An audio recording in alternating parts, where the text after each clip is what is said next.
Imagine every number that exists mapped out on an endless, perfectly straight road.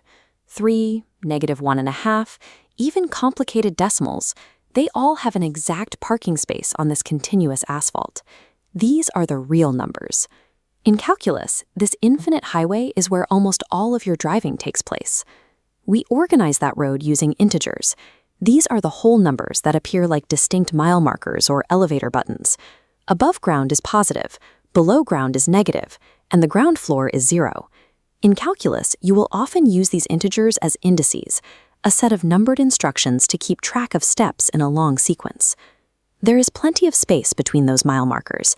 If you take the distance between 0 and 1 and split it into equal pieces, you get rational numbers, exact fractions like 1/2 or 3/4. In calculus, a fraction represents a ratio of change, like comparing how far you moved to how much time it took. By making these slices of distance and time smaller and smaller, we can calculate your exact speed at a single moment, which is the literal definition of a derivative. Then we have irrational numbers. If you take a bicycle tire with a diameter of 1 and unroll it for exactly 1 rotation, it leaves a mark right at 3.14 and a decimal that continues forever without repeating. That is pi. It lands on an awkward, exact spot on the asphalt.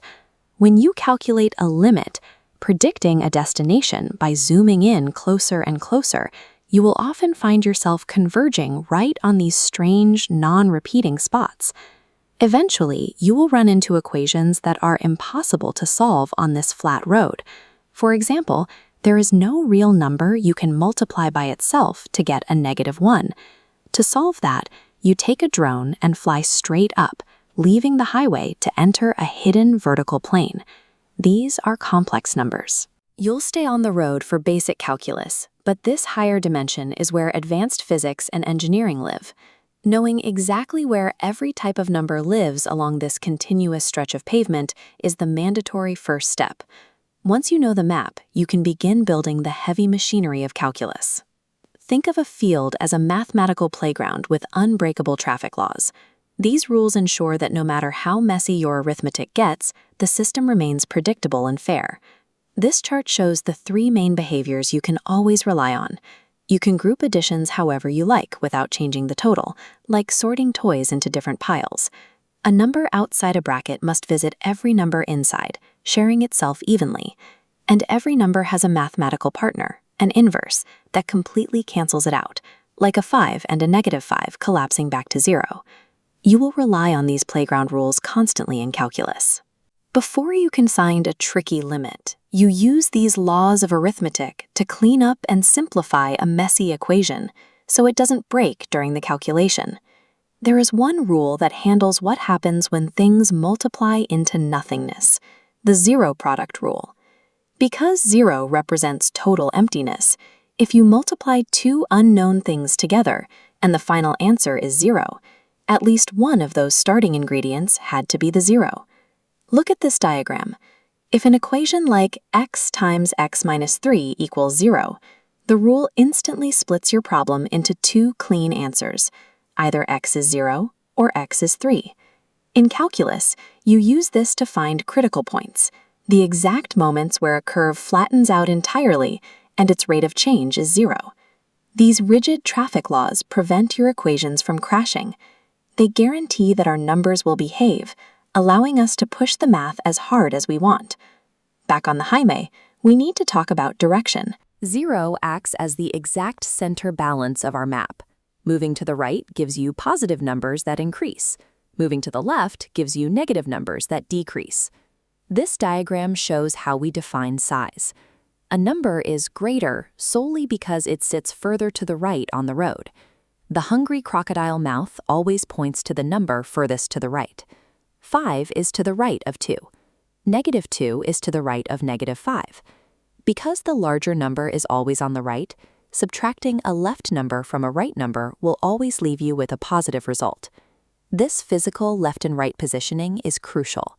When you start calculating limits, the math behaves very differently if you approach a destination from the left side versus cruising down toward it from the right. Because the number line is perfectly straight, we get the transitive law. Think of Russian nesting dolls. If the smallest doll fits inside the medium doll, and the medium doll fits inside the largest, then the smallest doll fits inside the largest. If 10 is further right than 7, and 7 is further right than 3, then 10 is automatically further right than 3. This relative placement provides the leverage needed for the squeeze theorem. By trapping a highly complex calculus problem between two simpler numbers that you already know the locations of, you can force a difficult equation to reveal its value. Once you know the order of the numbers, you have to be careful when you start moving them.